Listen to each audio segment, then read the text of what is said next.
Here we have a Marx red Commodore Vanderbilt dating from around the 1930s, and I think I'm going to call him the little engine that could. I might call him Sparky too. Shame I don't have the light bulb stud with him right now.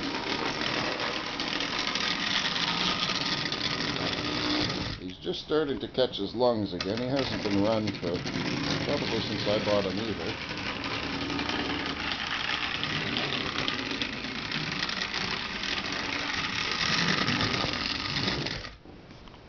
Seems to have a difficulty with the test.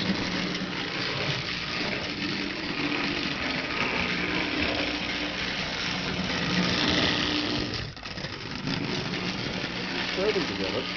Sometimes these old trains, the more you run them, the better they go after a while.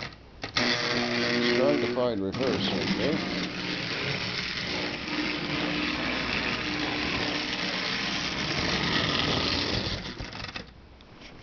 Well,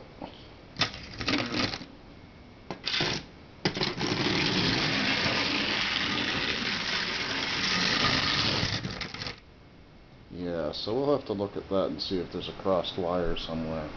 Anyway, that's the Commodore Vanderbilt from the 1930s.